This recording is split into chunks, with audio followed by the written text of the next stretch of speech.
मेरे प्यारे देशवासियों, नमस्कार। आज जब मैं आपसे मन की बात कर रहा हूं, तो मन में गहरी पीड़ा है। 22 अप्रैल को पहलगाम में हुई आतंकी वारदात ने देश के हर नागरिक को दुख पहुंचाया है।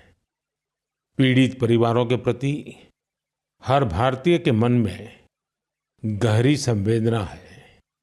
भले वो किसी भी राज्य का हो, वो कोई भी भाषा बोलता हो, लेकिन वो उन लोगों के दर्द को महसूस कर रहा है जिन्होंने इस हमले में अपने परिजनों को खोया है। मुझे एहसास है, हर भारतीय का खून आतंकी हमले की तस्वीरों को देखकर खौल रहा है। पहलगाम में हुआ ये हमला आतंक के सरपरस्तों की हताशा को दिखाता है, उनकी कायरता को दिखाता है। ऐसे समय में जब कश्मीर में शांति लौट रही थी, स्कूल कॉलेजों में एक वाइब्रेंसी थी, निर्माण कार्यों में अभूतपूर्व गति आई थी, लोकतंत्र मजबूत हो रहा था, पर्यटकों की संख्या में रिकॉर्ड बढ़ोतरी हो रही थी, लोगों की कमाई बढ़ रही थी, युवाओं के लिए नए अवसर तैयार हो रहे थे, देश के दुश्मनों को, जम्मू कश्मीर के दुश्मनों को ये रास नहीं आया। आतंकी और आतंक के आका चाहते हैं कश्मीर फिर से तबाह हो जाए, और इसलिए इतनी बड़ी साजिश को अंजाम दिया। आतंकवाद के खिलाफ इस युद्ध में देश की एकता, 140 करोड़ भारतीयों की एकजुटता हमारी सबसे बड़ी ताकत है। यही एकता आतंकवाद के खिलाफ हमारी निर्णायक लड़ाई का आधार है। हमें देश के सामने आई इस चुनौती का सामना करने के लिए अपने संकल्पों को मजबूत करना है। हमें एक राष्ट्र के रूप में दृढ़ इच्छा शक्ति का प्रदर्शन करना है। आज दुनिया देख रही है, इस आतंकी हमले के बाद पूरा देश एक स्वर में बोल रहा है। साथियों, भारत के हम लोगों में जो आक्रोश है, वो आक्रोश पूरी दुनिया में है। इस आतंकी हमले के बाद लगातार दुनिया भर से संवेदनाएं आ रही हैं। मुझे भी ग्लोबल लीडर्स ने फोन किए हैं, पत्र लिखे हैं, संदेश भेजे हैं। इस जघन्य तरीके से किए गए आतंकी हमले की सबने कठोर निंदा की है। उन्होंने मृतकों के परिवारजनों के प्रति संवेदनाएं प्रकट की है। पूरा विश्व आतंकवाद के खिलाफ हमारी लड़ाई में 140 करोड़ भारतीयों के साथ खड़ा है। मैं पीड़ित परिवारों को फिर भरोसा देता हूं, उन्हें न्याय मिलेगा, न्याय मिलकर रहेगा। इस हमले के दोषियों और साजिश रचने वालों को कठोरतम जवाब दिया जाएगा। साथियों, 2 दिन पहले हमने देश के महान वैज्ञानिक डॉक्टर के कस्तूरीरंगन जी को खो दिया है। जब भी कस्तूरीरंगन जी से मुलाकात हुई, हम भारत के युवाओं के टैलेंट, आधुनिक शिक्षा, स्पेस साइंस, ऐसे विषयों पर काफी चर्चा करते थे। विज्ञान, शिक्षा और भारत के अंतरिक्ष कार्यक्रम को नई ऊंचाई देने में उनके योगदान को हमेशा याद किया जाएगा। उनके नेतृत्व में इसरो को एक नई पहचान मिली। उनके मार्गदर्शन में जो स्पेस प्रोग्राम आगे बढ़े, उससे भारत के प्रयासों को ग्लोबल मान्यता मिली। आज भारत जिन सैटेलाइट्स का उपयोग करता है, उनमें से कई डॉक्टर कस्तूरीरंगन की देखरेख में ही लॉन्च की गई थी। उनके व्यक्तित्व की एक और बात बहुत खास थी, जिससे युवा पीढ़ी उनसे सीख सकती है। उन्होंने हमेशा इनोवेशन को महत्व दिया। कुछ नया सीखने, जानने और नया करने का विजन बहुत प्रेरित करने वाला है। डॉक्टर के कस्तूरीरंगन जी ने देश की नई राष्ट्रीय शिक्षा नीति तैयार करने में भी बहुत बड़ी भूमिका निभाई थी। डॉक्टर कस्तूरीरंगन 21वीं सदी की आधुनिक जरूरतों के मुताबिक फॉरवर्ड लुकिंग एजुकेशन का विचार लेकर आए थे। देश की निस्वार्थ सेवा और राष्ट्र निर्माण में उनके योगदान को हमेशा याद किया जाएगा। मैं डॉक्टर के कस्तूरीरंगन जी को विनम्र भाव से श्रद्धांजलि अर्पित करता हूं। मेरे प्यारे देशवासियों, इसी महीने अप्रैल में आर्यभट्ट सैटेलाइट की लॉन्चिंग के 50 वर्ष पूरे हुए हैं। आज जब हम पीछे मुड़कर देखते हैं, 50 वर्षों की इस यात्रा को याद करते हैं, तो लगता है हमने कितनी लंबी दूरी तय की है। अंतरिक्ष में भारत के सपनों की ये उड़ान एक समय केवल हौसलों से शुरू हुई थी। राष्ट्र के लिए कुछ कर गुजरने का जज्बा पाले कुछ युवा वैज्ञानिक, उनके पास न तो आज जैसे आधुनिक संसाधन थे, न ही दुनिया की टेक्नोलॉजी तक वैसी पहुंच थी। अगर कुछ था तो वो था प्रतिभा, लगन, मेहनत और देश के लिए कुछ करने का जज्बा।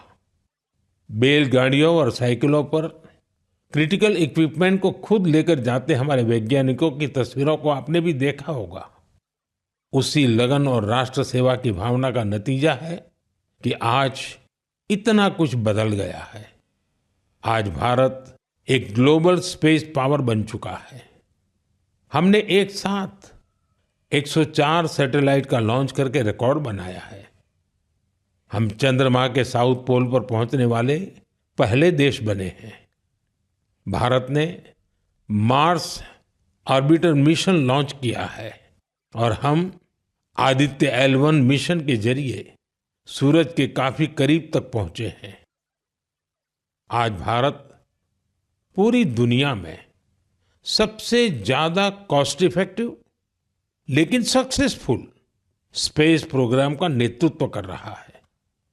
दुनिया के कई देश अपनी सैटेलाइट्स और स्पेस मिशन के लिए इसरो की मदद लेते हैं। साथियों, हम जब इसरो द्वारा किसी सैटेलाइट का लॉन्च देखते हैं तो हम गर्व से भर जाते हैं। ऐसी ही अनुभूति मुझे तब हुई जब मैं 2014 में PSLV C-23 की लॉन्चिंग का साक्षी बना था। 2019 में चंद्रयान-2 की लैंडिंग के दौरान भी मैं बेंगलुरु के इसरो सेंटर में मौजूद था। उस समय चंद्रयान को वो अपेक्षित सफलता नहीं मिली थी। तब वैज्ञानिकों के लिए वो बहुत मुश्किल घड़ी थी, लेकिन मैं अपनी आंखों से वैज्ञानिकों के धैर्य और कुछ कर गुजरने का जज्बा भी देख रहा था। और कुछ साल बाद पूरी दुनिया ने भी देखा कैसे उन्हीं वैज्ञानिकों ने चंद्रयान-3 को सफल करके दिखाया। साथियों, अब भारत ने अपने स्पेस सेक्टर को प्राइवेट सेक्टर के लिए भी ओपन कर दिया है। आज बहुत से युवा स्पेस स्टार्टअप में नए झंडे लहरा रहे हैं। 10 साल पहले इस क्षेत्र में सिर्फ एक कंपनी थी, लेकिन आज देश में 325 से ज्यादा स्पेस स्टार्टअप काम कर रहे हैं। आने वाला समय स्पेस में बहुत सारी नई संभावनाएं लेकर आ रहा है। भारत नई ऊंचाइयों को छूने वाला है। देश गगनयान, स्पेडेक्स और चंद्रयान-4 जैसे कई अहम मिशन की तैयारियों में जुटा है। हम वीनस ऑर्बिटर मिशन और मार्स लैंडर मिशन पर भी काम कर रहे हैं। हमारे स्पेस साइंटिस्ट अपने इनोवेशन से देशवासियों को नए गर्व से भरने वाले हैं। साथियों, पिछले महीने म्यांमार में आए भूकंप की खौफनाक तस्वीरें आपने जरूर देखी होगी। भूकंप से वहां बहुत बड़ी तबाही आई। मलबे में फंसे लोगों के लिए एक एक सांस, एक एक पल कीमती था। इसलिए भारत ने म्यांमार के हमारे भाई बहनों के लिए तुरंत ऑपरेशन ब्रह्मा शुरू किया। एयरफोर्स के एयरक्राफ्ट से लेकर नेवी के शिप्स तक म्यांमार की मदद के लिए रवाना हो गए। वहां भारतीय टीम ने एक फील्ड हॉस्पिटल तैयार किया। इंजीनियरों की एक टीम ने अहम इमारतों और इंफ्रास्ट्रक्चर्स को हुए नुकसान का आकलन करने में मदद की। भारतीय टीम ने वहां कंबल, टेंट, स्लीपिंग बैग, दवाइयां, खाने पीने के सामान के साथ ही और भी बहुत सारी चीजों की सप्लाई की। इस दौरान भारतीय टीम को वहां के लोगों से बहुत सारी तारीफ भी मिली। साथियों, इस संकट में साहस, धैर्य और सूझबूझ के कई दिल छू जाने वाले उदाहरण सामने आए। भारत की टीम ने 70 वर्ष से ज्यादा उम्र की एक बुजुर्ग महिला को बचाया, जो मलबे में 18 घंटों से दबी हुई थी। जो लोग अभी टीवी पर मन की बात देख रहे हैं, उन्हें उस बुजुर्ग महिला का चेहरा भी दिख रहा होगा।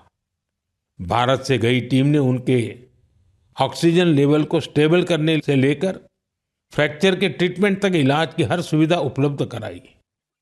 जब इस बुजुर्ग महिला को अस्पताल से छुट्टी मिली तो उन्होंने हमारी टीम का बहुत आभार जताया। वो बोली कि भारतीय बचाव दल की वजह से उन्हें नया जीवन मिला है। बहुत से लोगों ने हमारी टीम को बताया कि उनकी वजह से वो अपने दोस्तों और रिश्तेदारों को ढूंढ पाए। साथियों, भूकंप के बाद म्यांमार में मांडले की एक मॉनेस्ट्री में भी कई लोगों के फंसे होने की आशंका थी। हमारे साथियों ने यहां भी राहत और बचाव अभियान चलाया। इसकी वजह से उन्हें बौद्ध भिक्षुओं का ढेर सारा आशीर्वाद मिला। हमें ऑपरेशन ब्रह्मा में हिस्सा लेने वाले सभी लोगों पर बहुत गर्व है। हमारी परंपरा है, हमारे संस्कार है, वसुधैव कुटुंबकम की भावना। पूरी दुनिया एक परिवार है। संकट के समय विश्व मित्र के रूप में भारत की तत्परता और मानवता के लिए भारत की प्रतिबद्धता हमारी पहचान बन रही है।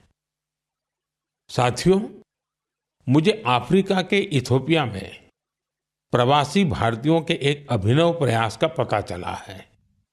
इथियोपिया में रहने वाले भारतीयों ने ऐसे बच्चों को इलाज के लिए भारत भेजने की पहल की है जो जन्म से ही हृदय की बीमारी से पीड़ित हैं।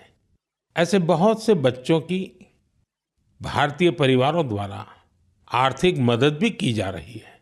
अगर किसी बच्चे का परिवार पैसे की वजह से भारत आने में असमर्थ है तो इसका भी इंतजाम हमारे भारतीय भाई बहन कर रहे हैं। कोशिश ये है कि गंभीर बीमारी से जूझ रहे इथियोपिया के हर जरूरतमंद बच्चे को बेहतर इलाज मिले। प्रवासी भारतीयों के इस नेक कार्य को इथियोपिया में भरपूर सराहना मिल रही है। आप जानते हैं कि भारत में मेडिकल सुविधाएं लगातार बेहतर हो रही है। इसका लाभ दूसरे देश के नागरिक भी उठा रहे हैं। साथियों, कुछ ही दिन पहले भारत ने अफगानिस्तान के लोगों के लिए बड़ी मात्रा में वैक्सीन भी भेजी है। ये vaccine rabies, tetanus, hepatitis B और इन्फ्लुएंजा जैसी खतरनाक बीमारियों से बचाव में काम आएगी। भारत ने इसी हफ्ते नेपाल के आग्रह पर वहां दवाइयां और वैक्सीन की बड़ी खेप भेजी है। इनसे थैलेसीमिया और सिकल सेल डिसीज के मरीजों को बेहतर इलाज सुनिश्चित होगा। जब भी मानवता की सेवा की बात आती है तो भारत हमेशा इसमें आगे रहता है और भविष्य में भी ऐसी हर जरूरत में हमेशा आगे रहेगा। साथियों, अभी हम डिजास्टर मैनेजमेंट की बात कर रहे थे और किसी भी प्राकृतिक आपदा से निपटने में बहुत अहम होती है आपकी अलर्टनेस, आपका सचेत रहना। इस अलर्टनेस में अब आपको अपने मोबाइल के एक स्पेशल ऐप से मदद मिल सकती है। ये ऐप आपको किसी प्राकृतिक आपदा में फंसने से बचा सकते हैं और इसका नाम भी है सचेत। सचेत ऐप भारत की नेशनल डिजास्टर मैनेजमेंट अथॉरिटी ने तैयार किया है। बाढ़, साइक्लोन, लैंडस्लाइड, सुनामी, जंगलों की आग, हिमस्खलन, आंधी, तूफान या फिर बिजली गिरने जैसी आपदाएं हो, सचेत ऐप आपको हर प्रकार से इन्फॉर्म और प्रोटेक्टेड रखने का प्रयास करता है। इस ऐप के माध्यम से आप मौसम विभाग से जुड़े अपडेट्स प्राप्त कर सकते हैं। खास बात यह है कि सचेत ऐप क्षेत्रीय भाषाओं में भी कई सारी जानकारियां उपलब्ध कराता है। इस ऐप का आप भी फायदा उठाएं और अपने अनुभव हमसे जरूर साझा करें। मेरे प्यारे देशवासियों, आज हम पूरी दुनिया में भारत के टैलेंट की तारीफ होते देखते हैं। भारत के युवाओं ने भारत के प्रति दुनिया का नजरिया बदल दिया है और किसी भी देश के युवा की रुचि किस तरफ है, किधर है, उससे पता चलता है कि देश का भविष्य कैसा होगा। आज भारत का युवा साइंस, टेक्नोलॉजी और इनोवेशन की ओर बढ़ रहा है। ऐसे इलाके जिनकी पहचान पहले पिछड़ेपन और दूसरे कारणों से होती थी, वहां भी युवाओं ने ऐसे उदाहरण प्रस्तुत किए हैं जो हमें नया विश्वास देते हैं। छत्तीसगढ़ के दंतेवाड़ा का विज्ञान केंद्र आजकल सबका ध्यान खींच रहा है। कुछ समय पहले तक दंतेवाड़ा का नाम केवल हिंसा और अशांति के लिए जाना जाता था, लेकिन अब वहां एक साइंस सेंटर बच्चों और उनके माता-पिता के लिए उम्मीद की नई किरण बन गया है। इस साइंस सेंटर में जाना बच्चों को खूब पसंद आ रहा है। वे अब नई नई मशीनें बनाने से लेकर टेक्नोलॉजी का उपयोग करके नए प्रोडक्ट्स बनाना सीख रहे हैं। उन्हें 3D प्रिंटर्स और रोबोटिक कारों के साथ ही दूसरी इनोवेटिव चीजों के बारे में जानने का मौका मिला है। अभी कुछ समय पहले मैंने गुजरात साइंस सिटी में भी साइंस गैलरीज का उद्घाटन किया था। इन गैलरीज से ये झलक मिलती है कि आधुनिक विज्ञान का पोटेंशियल क्या है, विज्ञान हमारे लिए कितना कुछ कर सकता है। मुझे जानकारी मिली है कि इन गैलरीज को लेकर वहां बच्चों में बहुत उत्साह है। साइंस और इनोवेशन के प्रति ये बढ़ता आकर्षण जरूर भारत को नई ऊंचाई पर ले जाएगा। मेरे प्यारे देशवासियों, हमारे देश की सबसे बड़ी ताकत हमारे 140 करोड़ नागरिक हैं। उनका सामर्थ्य है, उनकी इच्छा शक्ति है। और जब करोड़ों लोग एक साथ किसी अभियान से जुड़ जाते हैं तो उसका प्रभाव बहुत बड़ा होता है। इसका एक उदाहरण है एक पेड़ मां के नाम। ये अभियान उस मां के नाम है जिसने हमें जन्म दिया, और ये उस धरती मां के लिए भी है जो हमें अपनी गोद में धारण किए रहती है। साथियों, 5 जून को विश्व पर्यावरण दिवस पर इस अभियान के 1 साल पूरे हो रहे हैं। इस 1 साल में इस अभियान के तहत देश भर में मां के नाम पर 140 करोड़ से ज्यादा पेड़ लगाए गए हैं। भारत की इस पहल को देखते हुए देश के बाहर भी लोगों ने अपनी मां के नाम पर पेड़ लगाए हैं। आप भी इस अभियान का हिस्सा बने ताकि 1 साल पूरा होने पर अपनी भागीदारी पर आप गर्व कर सकें। साथियों, पेड़ों से शीतलता मिलती है, पेड़ों की छांव में गर्मी से राहत मिलती है, ये हम सब जानते हैं। लेकिन बीते दिनों मैंने इसी से जुड़ी एक और ऐसी खबर देखी जिसने मेरा ध्यान खींचा। गुजरात के अहमदाबाद शहर में पिछले कुछ वर्षों में 70 लाख से ज्यादा पेड़ लगाए गए हैं।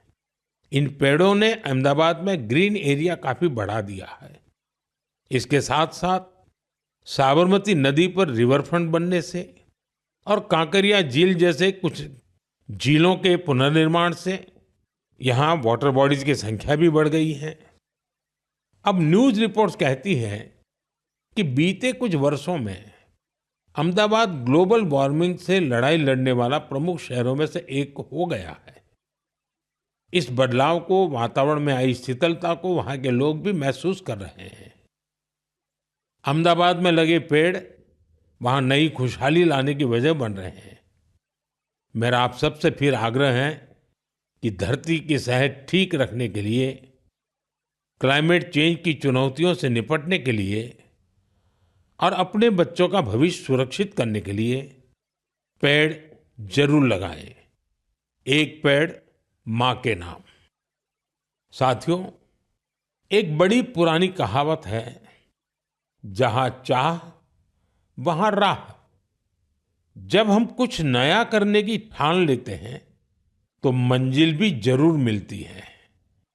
आपने पहाड़ों में उगने वाले सेब तो खूब खाए होंगे, लेकिन अगर मैं पूछूं कि क्या आपने कर्नाटका के सेब का स्वाद चाखा है, तो आप हैरान हो जाएंगे।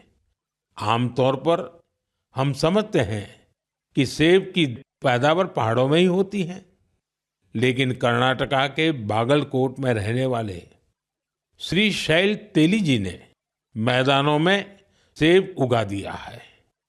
उनके कुलाली गांव में 35 डिग्री से ज्यादा तापमान में भी सेब के पेड़ फल देने लगे। दरअसल श्रीशैल तेली को खेती का शौक था, तो उन्होंने सेब की खेती को भी आजमाने की कोशिश की और उन्हें इसमें सफलता भी मिल गई। आज उनके लगाए सेब के पेड़ों पर काफी मात्रा में सेब उगते हैं, जिसे बेचने से उन्हें अच्छी कमाई भी हो रही है। साथियों, अब जब सेबों की चर्चा हो रही है तो आपने किन्नौरी सेब का नाम जरूर सुना होगा। सेब के लिए मशहूर किन्नौर में केसर का उत्पादन होने लगा है। आमतौर पर हिमाचल में केसर की खेती कम ही होती थी, लेकिन अब किन्नौर की खूबसूरत सांगला घाटी में भी केसर की खेती होने लगी। ऐसा ही एक उदाहरण केरला के वायनाड का है। यहाँ भी केसर उगाने में सफलता मिली और वायनाड में ये केसर किसी खेत या मिट्टी में नहीं, बल्कि एरोपोनिक्स टेक्निक से उगाए जा रहे हैं। कुछ ऐसा ही हैरत भरा काम लीची की पैदावार के साथ हुआ है। हम तो सुनते आ रहे थे कि लीची बिहार, पश्चिम बंगाल या झारखंड में उगती है, लेकिन अब लीची का उत्पादन दक्षिण भारत और राजस्थान में भी हो रहा है। तमिलनाडु के थिरुविरा अरासू कॉफी की खेती करते थे। कोडाईकनाल में उन्होंने लीची के पेड़ लगाए और उनकी 7 साल की मेहनत के बाद अब उन पेड़ों पर फल आने लगे। लीची उगाने में मिली सफलता ने आसपास के दूसरे किसानों को भी प्रेरित किया है। राजस्थान में जितेंद्र सिंह राणावत को लीची उगाने में सफलता मिली है। ये सभी उदाहरण बहुत प्रेरित करने वाले हैं। अगर हम कुछ नया करने का इरादा कर ले और मुश्किलों के बावजूद डटे रहें, तो असंभव को भी संभव किया जा सकता है। मेरे प्यारे देशवासियों, आज अप्रैल का आखिरी रविवार है। कुछ ही दिनों में मई का महीना शुरू हो रहा है। मैं आपको आज से करीब 108 साल पहले लेकर चलता हूं। साल 1917। अप्रैल और मई के यही 2 महीने देश में आजादी की एक अनोखी लड़ाई लड़ी जा रही थी। अंग्रेजों के अत्याचार उफान पर थे। गरीबों, वंचितों और किसानों का शोषण अमानवीय स्तर को भी पार कर चुका था।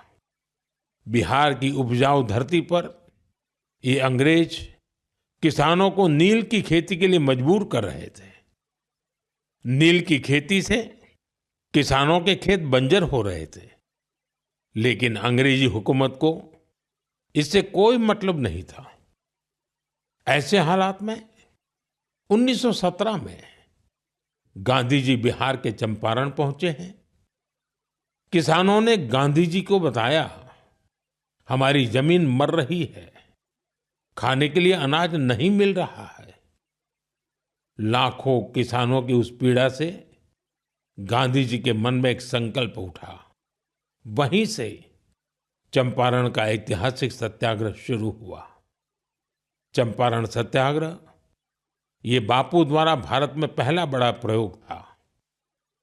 बापू के सत्याग्रह से पूरी अंग्रेज हुकूमत हिल गई। अंग्रेजों को नील की खेती के लिए किसानों को मजबूर करने वाले कानून को स्थगित करना पड़ा। एक ऐसी जीत थी जिसने आजादी की लड़ाई में नया विश्वास फूंका। आप सब जानते होंगे, इस सत्याग्रह में बड़ा योगदान बिहार के एक और सपूत का भी था, जो आजादी के बाद देश के पहले राष्ट्रपति बने। वो महान विभूति थे डॉक्टर राजेंद्र प्रसाद।